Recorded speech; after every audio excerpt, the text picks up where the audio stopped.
Baiklah, waktu kita setidaknya ada sekitar 35 menit ke depan.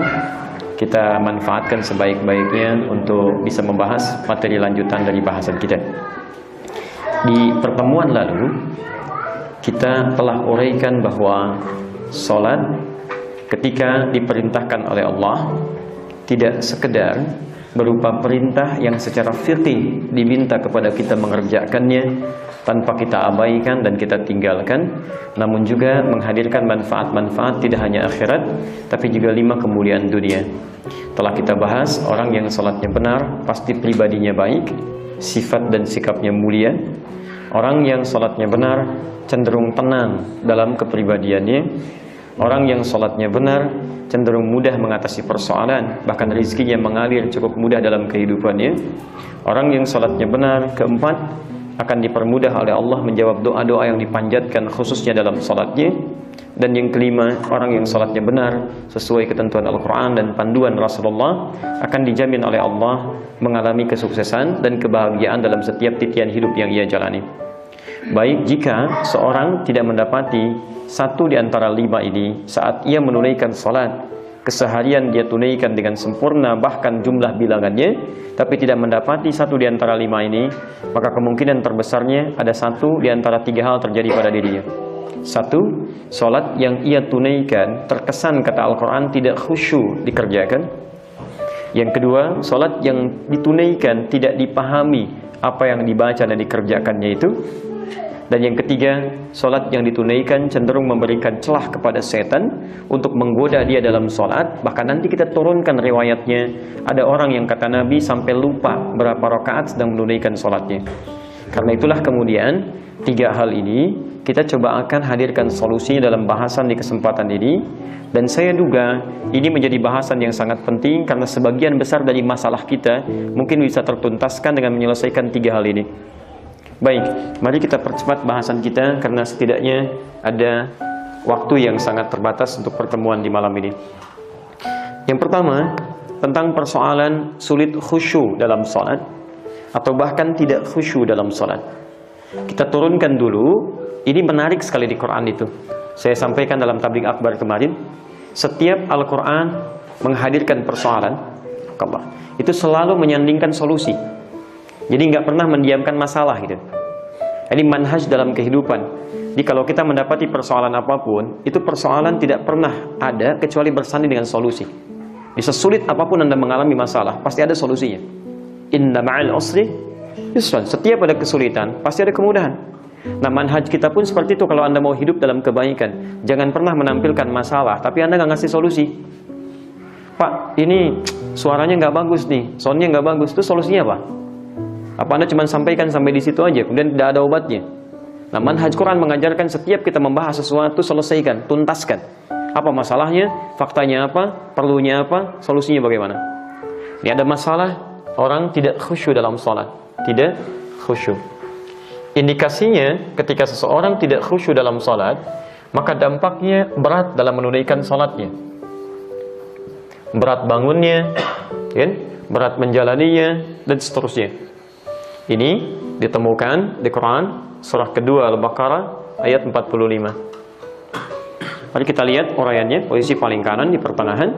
Wasta'inu bis-sabri was-shalah. Dan jika Anda punya persoalan dalam kehidupan, terima dengan sabar, jangan mengeluh. Ini rumus pertama di Quran. Kalau kita sedang punya masalah, jangan mengeluh, karena mengeluh tidak menyelesaikan persoalan. Ini cuma ada di Quran ini. Terima dulu. Ya, nanti besok yang di kedutaan teman-teman saya uraikan lebih jauh.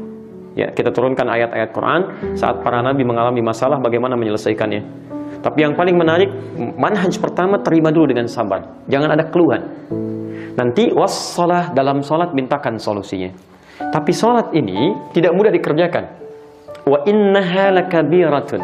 Perhatikan bagaimana Allah mengkomparasikan antara sabar dengan sholat. Lihat, satu sabar, kedua sholat. Saya ingin ajukan satu pertanyaan. Kalau sabar sulit tidak? Tidak mudah. Ya, sabar itu tidak mudah.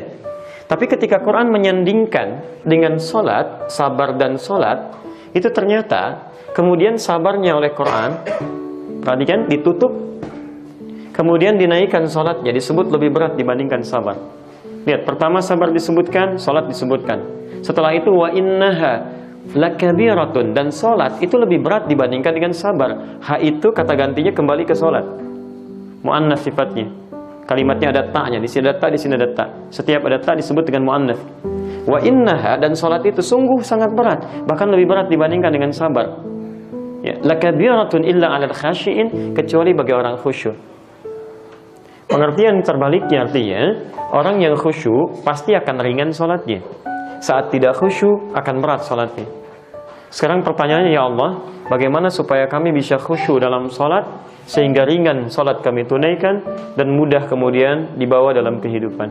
Nah, ini yang coba kita selesaikan dalam pertemuan di malam ini. Baik, kita cepat turunkan solusinya, ayat ke-46-nya. Teruskan ayatnya. Baik, kita turunkan. Nanti untuk khusyuk itu Anda nggak perlu pelatihan sebetulnya. Saya perhatikan sekarang banyak pelatihan sholat khusyuk gitu kan. Itu tidak salah, boleh-boleh saja. Tapi kalau Anda baca Qurannya dengan baik, sebetulnya nggak butuh pelatihan. Tinggal kita lihat cara sholatnya Nabi, praktekkan teorinya, mudah kita dapatkan insya Allah. Teruskan, satu syaratnya, orang khusyuk itu, kata Al-Quran, satu, alladzina yadhunnuna annahum mulaqu rabbihim. Perhatikan, Quran tidak memberikan definisi, tapi menuangkan sifat, cara. Ya. Satu, yaitu orang yang saat akan sholat. Teman-teman fokus di sini, khusyuk ternyata kata Quran dimulai saat akan sholat. Di tahap pertama, stepnya adalah saat akan sholat.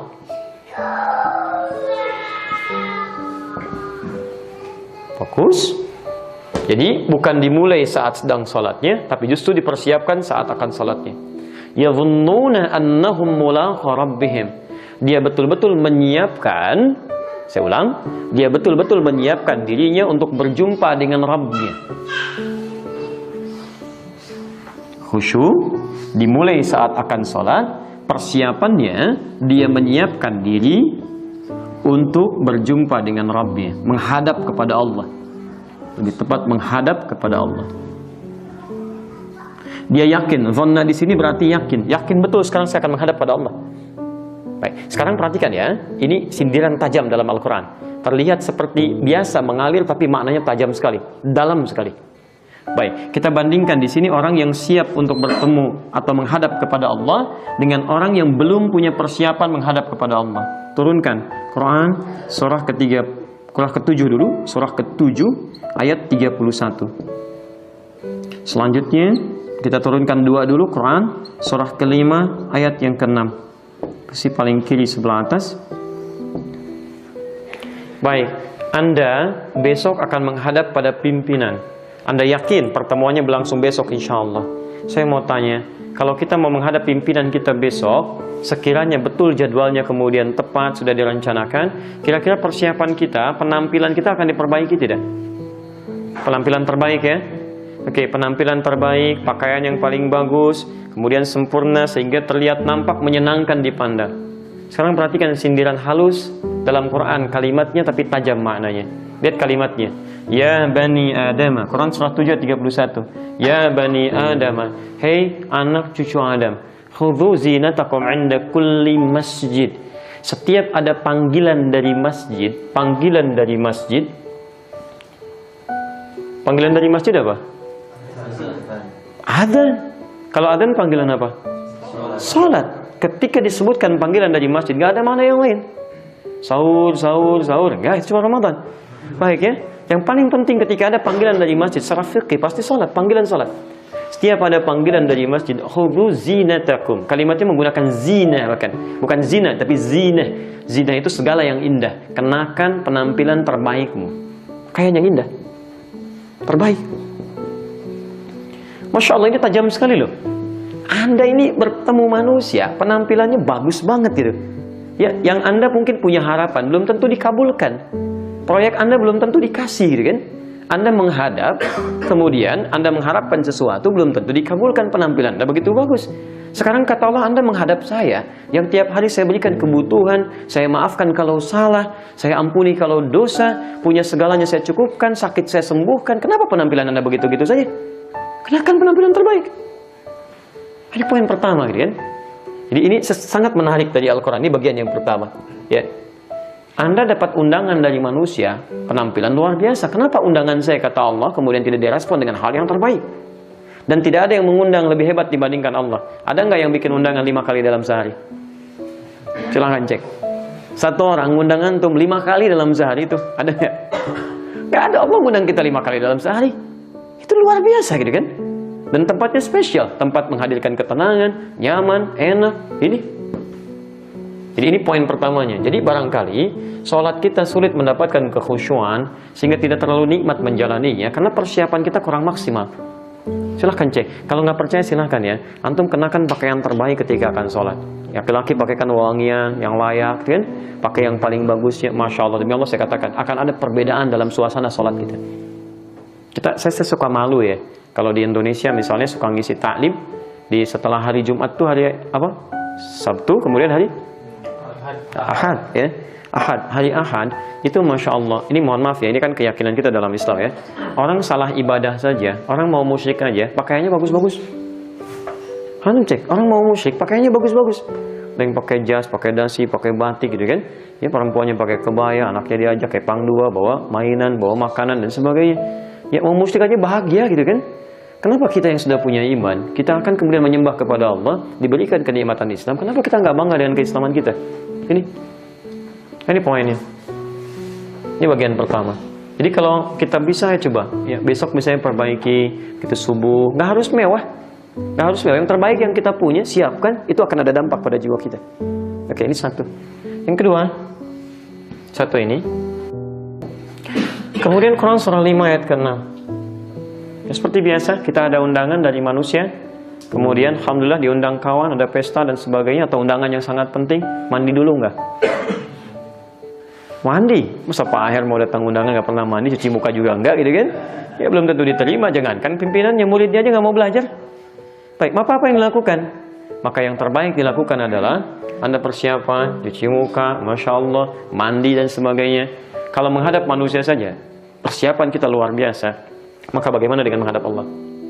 Maka Allah berikan kemudian tuntunan, setidaknya menghadap saya ketika akan sholat, sempurnakan dulu persiapan yang lainnya.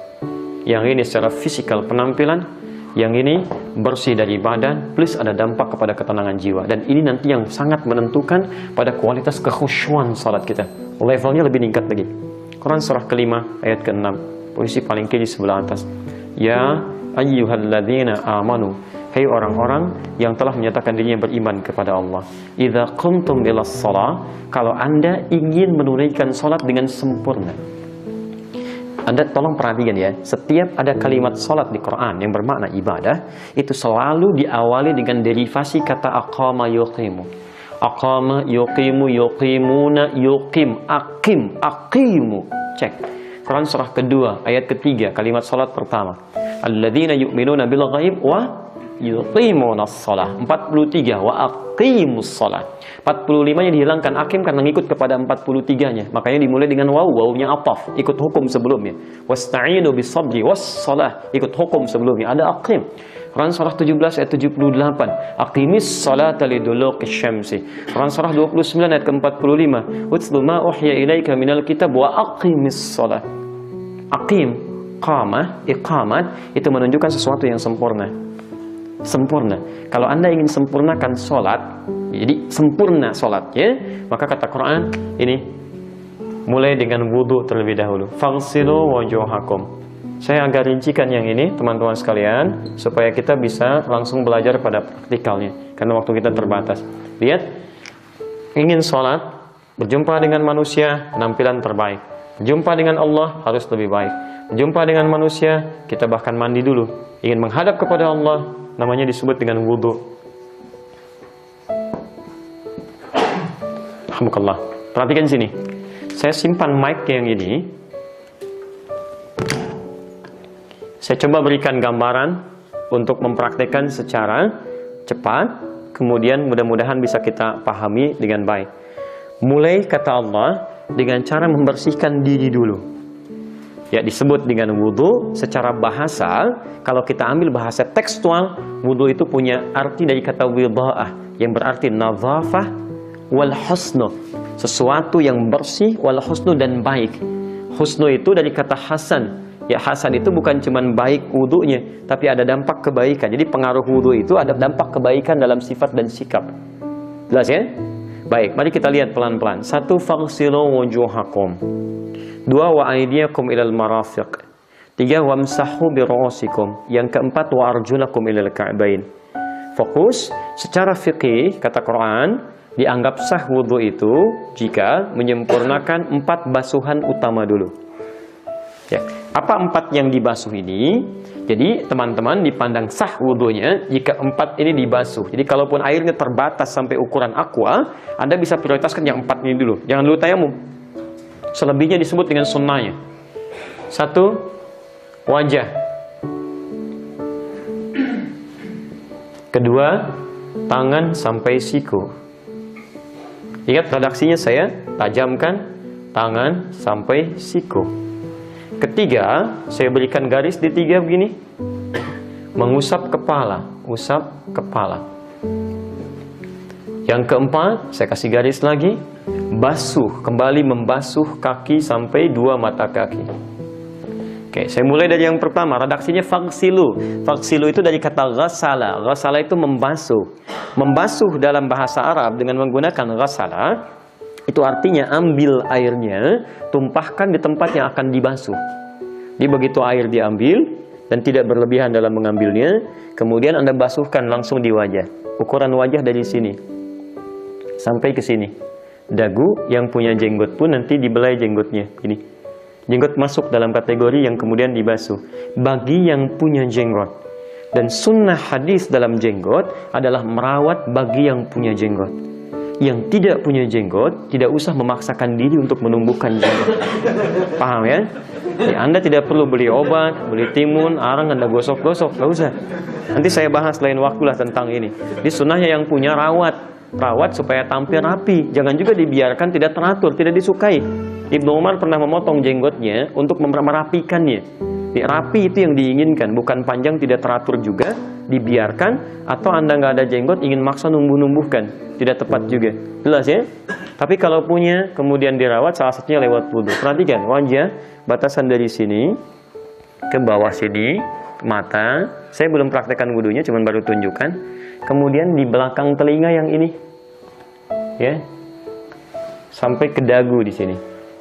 Nah, ambil airnya, tumpahkan di wajah begini, kemudian kita saput. Perhatikan 2 jemari, 1 telunjuk, yang kedua jempol. Yang telunjuk usahakan bisa membersihkan ini sela-sela ujung mata yang ini ataupun yang belakang. Di begitu Anda tumpahkan, boleh Anda terbuka baik ataupun tertutup, di sini tidak disebutkan. Yang penting Anda basuhkan, kemudian Anda bersihkan ini, dan otomatis yang jempolnya ini ke belakang seperti ini. Ya, paham sampai sini?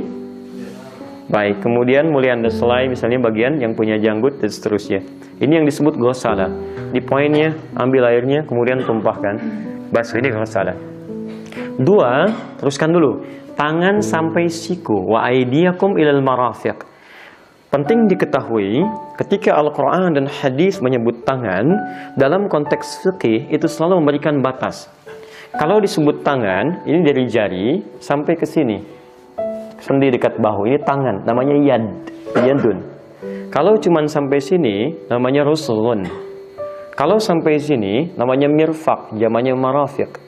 Perhatikan dalamnya bahasa Al-Quran dan hadis. Ketika wudhu disebutkan tangan sampai siku. Ingat bahasanya ilal marafiq, sampai ke siku, bukan siku ke tangan. Jelas ya? Bukan siku ke sini, tapi tangan dari jari sampai ke siku. Jadi kalau Anda kemudian ingin berwudu, basuh, artinya ambil airnya, tumpahkan basuh sampai dengan ke siku. Balikan lagi. Ingat, bukan kerannya dibuka, sikunya dibeginikan. Nah, ini termasuk yang kurang tepat kalau dalam tinjauan ayat. Karena ilahnya halful ghayah, huruf yang menunjuk pada tujuan. Jadi bukan dari sini ke bawah, tapi yang di sini ke sini. Nanti di hikmahnya di akhir, kalau masih ada waktu saya terangkan. Ada kaitan antara wudu dengan bau, dengan cahaya. Ya, jadi orang yang benar wudunya, ada cahaya kebaikan tampil dalam dirinya, termasuk di hadis disebutkan, dia akan punya cahaya saat di akhirat nanti. Nanti saya turunkan dalil-dalilnya. Baik, teruskan ya, pelan-pelan. Lihat, nanti saya sampai ke titik paling hikmah, yang paling dalam. Nanti ilmunya juga saya turunkan dari si bahasanya. Ya ini pernah disoal beberapa waktu yang lalu gitu kan, tapi tidak tuntas dalam menyoalnya karena melakukan pendekatan dari pendekatan yang berbeda. Nanti kita selesaikan. Paham sampai sini? Tayyib. Pindah yang ketiga. Ketika pindah kepada yang ketiga, satu wamsahu. Redaksinya berubah dari ghasala jadi masaha. Masaha itu mengusap. Mengusap yang dimaksud di sini, ambil airnya, buang begini, baru diusapkan. Jelas ya? Jadi kalau yang tadi tumpahkan langsung di tempat yang akan dibasuh, kalau ini cukup sedikit kemudian usapkan. Baik, selanjutnya apa yang diusap? Kalimat Qur'annya wamsahu biru'usikum. Pertama ru'us. Ru'us itu jamak dari ra'sun. Ra'sun itu kepala. Jadi yang diusap bukan rambutnya tapi kepalanya. Di sini keadilan Allah berlaku. Bayangkan kalau yang diusap itu rambutnya, bagaimana dengan yang tidak punya rambut? Ini persoalan. Ini yang diusap kepalanya. Jelas ya? Ini pun sekaligus memberikan kesan bahwa orang yang wudunya cuma mengusap rambutnya, ini menunjukkan wudunya tidak sah. Hati-hati ya, mahasiswa, teman-teman, Kesuse dan yang lainnya, terasa rambutnya sudah bagus, rapi, ya kan? Bahkan takut kemudian acak-acakan lagi, cuman ambil air sedikit, takut rambutnya, kemudian merasa sah, ya kan? Nah ini tidak sah, ingat, tidak sah wudunya, mesti diulang. Nah, kemudian ini yang paling indah, kalimat mengusap ini itu menggunakan huruf ba, yang lainnya nggak pakai ba. Faghsilu wujuhakum aydiyakum ilal marafiq. Begitu wamsahu pakai ba, bi ru'usikum. Huruf ba dalam gramatikal bahasa Arab itu punya 14 makna. 14 arti. Anda punya buku namanya karangan Ibnu Hisham Al-Ansari, Mughnil Labib an Kutubil A'arib. Itu disebutkan 14 makna. Dari al-ilsaq, al-musahabah, al-istighraq, al-ba'du dan sebagainya. 14 ini, dalam ayat ini diterapkan 3 fungsi. 3 dari 14 makna huruf ba berlaku di ayat ini. Fungsi pertama disebut dengan al-istighraq namanya. Istighraq. Istighraq itu huruf yang menunjuk kepada fungsi yang menyeluruh, komprehensif. Jadi ketika ada huruf ba-nya, bi ru'usikum, makna pertama, basuhlah, usap. Maksudnya, usaplah kepala itu secara menyeluruh, dari depan ke belakang begini.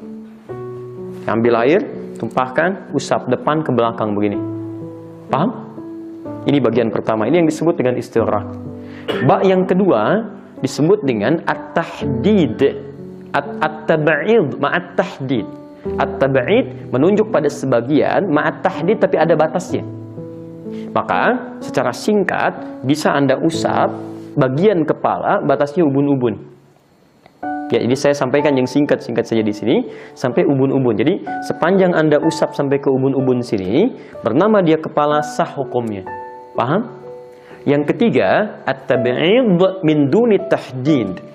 Sebagian tapi nggak ada batasnya, termasuk yang disebut kepala saja. Asal dia bermakna kepala, bagian dari kepala, maka boleh diusap dan sah wudunya. Jadi kalau Anda kesini mengusap, sah. Sini mengusap, sah. Sini mengusap, sah. Kapan 3 ini dipraktekkan? Kalau Anda tidak punya masalah, maka yang sempurna diusap dari depan ke belakang. Anda punya persoalan, kepala sakit satu misalnya kan, kena luka, ditutup, bukan berarti nggak bisa wudhu, Anda bisa usap yang lainnya. Paham ya? Lebih jauh lagi adalah akhwat yang perempuan. Tidak semua tempat dia bisa buka hijabnya. Maka sampaikan kepadanya, cukup diambil air, usapkan ke bagiannya, bagian tertentu di kepala, sah wudhunya. Ya, tapi ayah nggak enak, bukan masalah enak nggak enak. Ya, ibadah itu bukan pakai perasaan, tapi pakai dalil. Karena kadang-kadang sesuatu yang dibiasakan salah ketika akan benar tidak terbiasa. Nggak ada masalah, usapkan dan sah hukumnya. Jelas sampai sini? Saya suka ada temukan pengaduan karena takut dia belum tahu hukum, akhirnya ambil air, utak-utak ke kerudungnya begini. Nah, itu salah, tidak tepat ya. Jadi cukup ambil, usap kemudian ke bagian kepalanya. Mengerti sampai sini? Itu Masya Allah, huruf ba. Bahasa Arab itu tajam sekali. Satu huruf, pernah ada orang Indonesia sekolah di Al-Azhar, ngambil S3, membahas tentang huruf ba ini aja. Ba, dapat doktor Pak, S3. Demi Allah saya katakan, masih banyak peluangnya. Ada huruf ta, huruf ta, sampai ya. Luar biasa. Sok silakan dokter plus berapa terserah ya. Ambillah, itu baru S3, S4 kerupuk 3 masih banyak. Teruskan, fokus teman-teman. Lihat sini, udah diusap, kemudian kembali ke kaki. Ketika ke kaki, baknya dibuang, kembali ke hukum asal.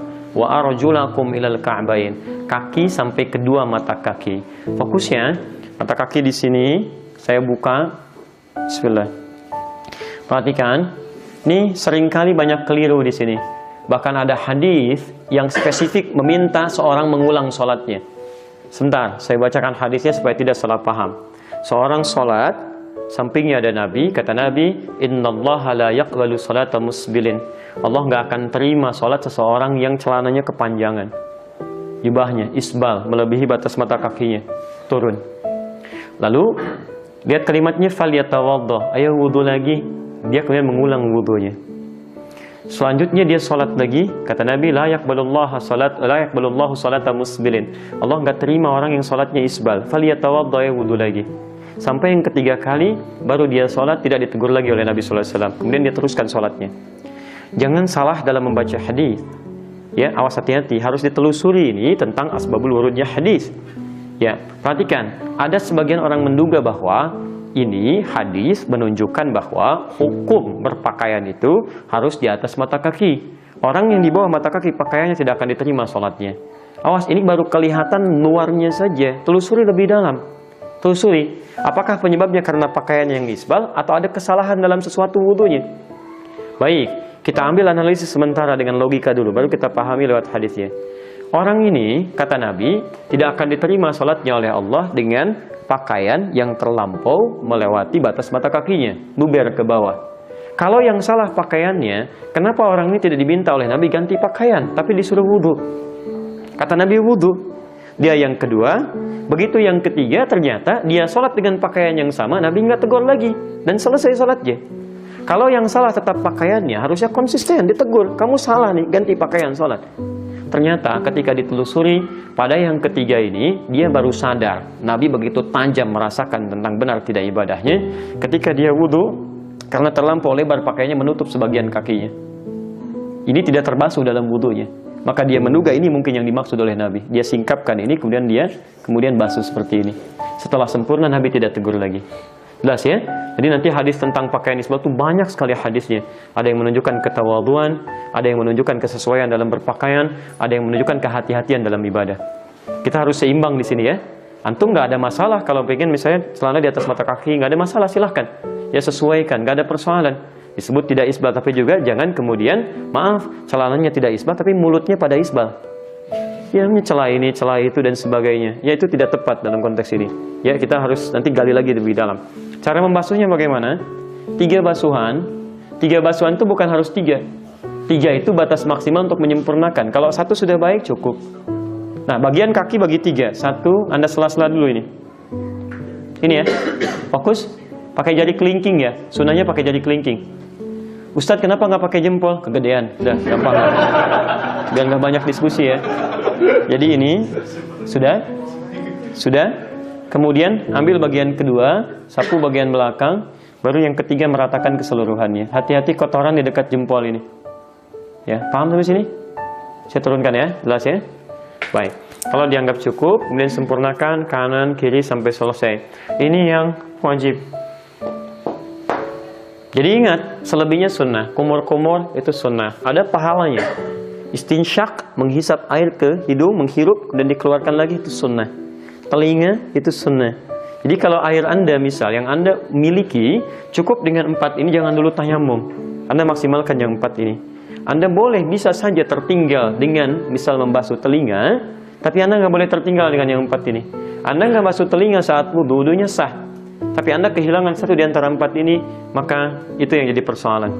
Jelas di sini?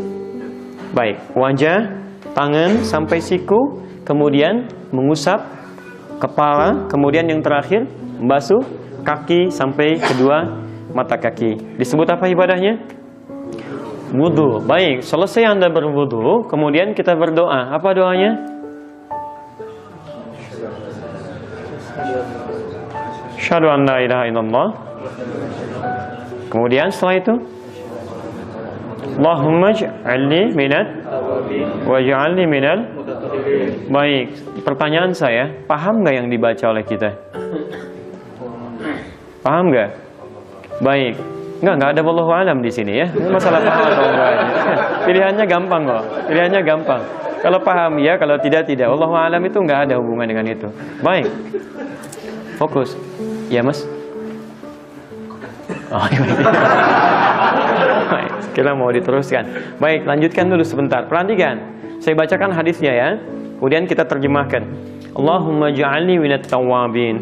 Ya Allah, mohon jadikan aku termasuk orang tobat. Pertanyaan saya, kita kan baru wudu. Kenapa doanya doa tobat? Kan baru selesai wudu. Kok doanya doa tobat? Harusnya kita katakan, ya Allah jadikan saya termasuk orang yang wudunya benar. Tapi kenapa bimbingan hadis yang mengatakan saya baru tobat ya Allah? Apa artinya tobat? Tobat itu setidaknya mengakui kesalahan yang pernah dikerjakan, menyesali itu semua, dan berjanji tidak mengulanginya lagi. Artinya, kalau orang tobat, yang jeleknya hilang, yang baiknya muncul. Baik, saya mau tanya, izin, dari yang kita basuh saat wudu dan kita usap, bukankah itu anggota tubuh yang sering kita gunakan interaksi dalam keseharian? Bukankah itu semua? Mulut untuk bicara, wajah menatap orang, kadang-kadang tidak menyenangkan, tangan untuk digunakan bergerak, kaki untuk melangkah. Perhatikan, telinga untuk mendengar. Kita sering lupa bahwa semua organ itu sering kita gunakan tidak pada tempatnya. Telinga mendengar yang salah, mata melihat yang keliru, lisan bicara pada yang tidak tepat, kaki melangkah pada yang tidak benar. Maka disitulah saat wudhu kita bertobat. Itu maksudnya. Di ulama dulu benar bagus wudhunya. Jadi begitu dia wudhu, dia kemudian berkumur-kumur, itu bukan kotoran fisik aja yang keluar. Kata Nabi kalau wudhunya benar di hadis Muslim, bersamaan dengan jatuh tetesan air wudhunya, itu kotoran-kotoran di lisannya itu ikut keluar. Jadi yang, mohon maaf ya, yang mencela, yang berdusta, yang gibah, yang itu hilang gitu.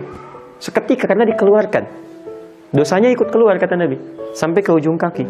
Jadi kalau yang jelek-jeleknya sudah hilang, maka yang baiknya muncul. Yang baik itu yang disebut dengan husnu.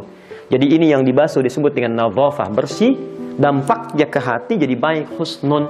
Maka muncullah kemudian cahaya-cahaya kebaikan dalam dirinya. Ada aura baik. Jadi orang wudu itu mustahil lisannya kotor. Orang wudu mustahil wajahnya tidak menyenangkan. Orang wudu mustahil kakinya melangkah pada yang buruk. Mustahil. Makanya kalau orang benar wudunya, sholatnya pun akan benar. Ini poin pertama.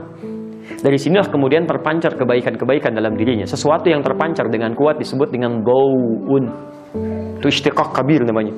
Cahaya, sinar. Makanya kata Nabi, orang-orang yang wudunya benar. Jadi wudu itu asalnya bukan dari bahasa Arab. Itu bahasa syariat. Karena orang Arab gak kenal wudu asalnya. Mereka kenalnya dawu, cahaya. Gak kenal wudu, kenalnya bidoa. Makanya diambil istiqaq. Istiqaq itu kata yang diambil dari yang lain untuk dikaitkan sehingga muncul teorinya. Baik, dari sini kata Nabi, satud'a ummati yaumal qiyamati ghurral muhajjalin. Umatku akan dipanggil di hari kiamat dengan cahaya yang luar biasa terpancar dari dirinya. Min atharil wudu, dari bekas wudunya. Syekh Muhammad bin Jibril di sini menyimpulkan, beliau mufti di Saudi. Beliau mengambil bahasa Arab dan kuliah syariah sampai jadi mufti. Dan orang rujukan di Saudi Arabia. Masya Allah, beliau katakan ada korelasi antara wudu dengan cahaya yang Allah berikan pada orang yang benar wudunya. Baik, ini yang disebut dengan istiqaq al-kabir, mengambil satu kata dari kata yang lain karena ada qarinah, keterkaitan, dalil-dalil yang mengkhususkannya. Maka, poinnya adalah, kita bukan memperdebatkan kata. Poinnya, benar nggak wudu kita? Seharusnya sesuai dengan tuntunan Nabi tadi. Orang yang wudunya benar, cenderung bersih, senang dengan kebersihan. Orang yang wudunya benar, tampak kebaikan dalam sifat dan sikapnya. Orang yang wudunya benar pasti punya cahaya yang Allah akan berikan, baik saat di dunia dengan cahaya kebaikan, ataupun di akhirat dengan cahaya yang sesungguhnya. Paham sampai sini? Maka inilah suasana yang dia bawa dalam sholat. Jadi begitu mau sholat itu, lisannya sudah keluar dari kotoran, sampai ke ujung kakinya. Mata sudah bersih. Ya, Anda menghadap manusia tampilan bersih, menghadap Allah memang bersih, tapi bawa dosa. Ya, kita menghadap Allah itu lebih daripada suci. Allah itu maha suci, yang maha suci itu bukan cuma bersih luarnya. Kita harus menghadap dengan segala kesucian pada diri kita. Maka dibersihkanlah keseluruhannya. Makanya orang yang wudunya benar, itu pasti sholatnya enak. Karena dia nggak datang membawa kotoran. Walaupun pakaian sederhana, tapi jiwanya bersih, enak gitu. Pernah lihat orang sholatnya enak gitu kan? Sujud, ruku. Padahal mungkin orang itu sederhana, luar biasa. Nah teman-teman, kenapa penting kita sampai menyiapkan pakaian terbaik, sampai kemudian berwudu dengan sempurna, menghilangkan dosa, mencoba untuk itu semua. Ya, apa faedahnya? Karena teruskan ayatnya, wa annahum ilaihi raji'un. Ini step yang kedua. Dan dia merasa, ya, mungkin itu menjadi salatnya yang terakhir. Ini sudah agak sedikit lebih malam. Kalau ada kalimat raji'un, raji'un, raji'un, apa yang terbayang? Inna lillahi wa inna ilaihi raji'un. Apa artinya? Ya begitulah gitu kan. Baik. Inna lillahi wa inna ilaihi raji'un. Baik, masih ingat tadi? Bukankah kita waktu sholat dipanggil? Baik, apa panggilannya namanya? Azan. Siapa yang panggil kita? Allah lewat muadzin. Masya Allah, dipanggil. Mas Ardi dipanggil Allah. Apa artinya? Ya, kita kan dipanggil Allah tiap hari 5 kali sehari. Apa nggak merasa satu saat akan pulang? Ayo, saya panggil Anda, panggilan manusia. Allah panggil kita, siap-siap. Kata Allah kan, ayo datang. Dipanggil Allahu Akbar, Allahu Akbar. Kan? Asyhadu an la ilaha illallah. Sudah siap belum ketika pulang bisa mengagungkan Allah, mengucapkan kalimat syahadat, membawa bekal salat kita, mencapai ketenangan sampai dengan pulang. Tapi poinnya, kalau Anda pengen khusyuk, kenapa menyiapkan ini semua? Sebelum sholat, rasakan mungkin itu sholat terakhir kita. Itu poinnya. Dan tidak ada yang paling indah kecuali kita meninggal dalam keadaan sholat. Itu enak, nyaman gitu kan. Masya Allah. Dulu di Qatar itu ada orang soleh perempuan, calon pengantin pas sudah dinikahkan, tinggal keluar dia. Diharapkan dinikahkan dulu. Setelah itu dia keluar malamnya, menjelang Isya atau ba'da Isya dia keluar. Ini orang soleh luar biasa, Masya Allah. Jadi begitu orang ini dijemput ibunya untuk keluar, tiba-tiba adzan Isya berkumandang. Kata anaknya ini, ya amati hanal waqt.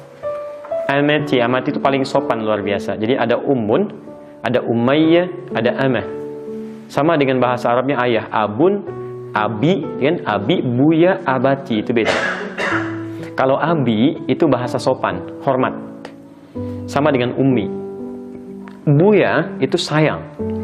Baik sayang kepada sifat keayahannya atau keilmuan, bisa. Abati sayang plus hormat. Ibu juga begitu.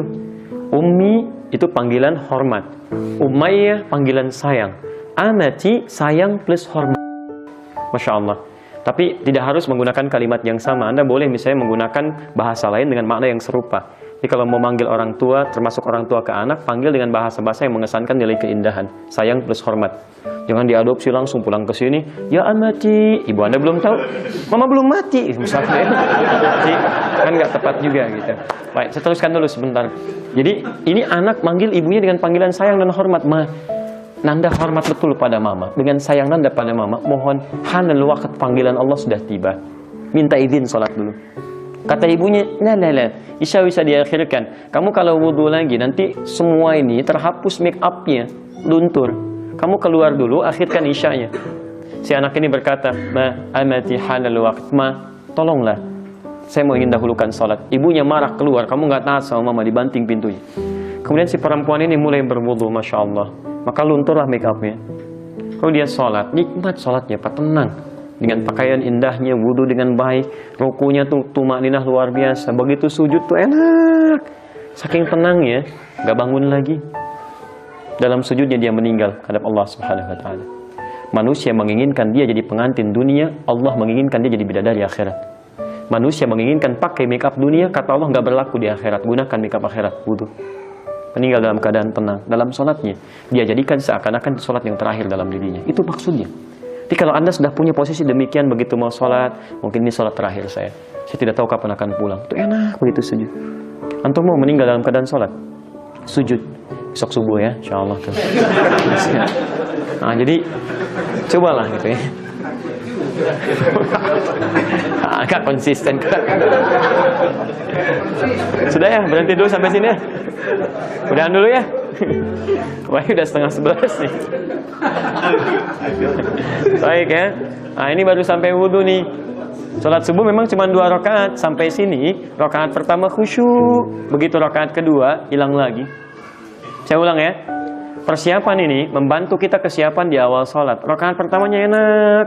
Walaupun subuh cuma 2 rakaat. Nanti bangkit rakaat kedua, tiba-tiba bisa buyar lagi. Bagaimana cara mengatasinya supaya kita bisa menjaga kehusyuan yang sama sampai akhir sholat kita. Itu materi pertemuan besok insya Allah. Baik ya. Karena saya dibatasi tadi oleh Pak Ahmad Munir sampai jam 10:30 dan ini sudah lewat ya. Dan insya Allah ada kebaikan. Saya melihat tadi beliau banyak mencatat dan hari ini, malam ini semakin bercahaya wajahnya ya. Ya, bukan kena pancaran lampu dari atas. Sudah cukup ya? Baik, kita cukupkan dulu. Besok kita teruskan lagi insyaallah supaya pelan-pelan bisa kita praktekkan. Subhanakallahumma wa bihamdika asyhadu an la ilaha illa anta astaghfiruka wa atubu ilaik. Wa akhiru da'wana alhamdulillahi rabbil alamin. Wa 'afu minkum. Assalamualaikum warahmatullahi wabarakatuh. Waalaikumsalam.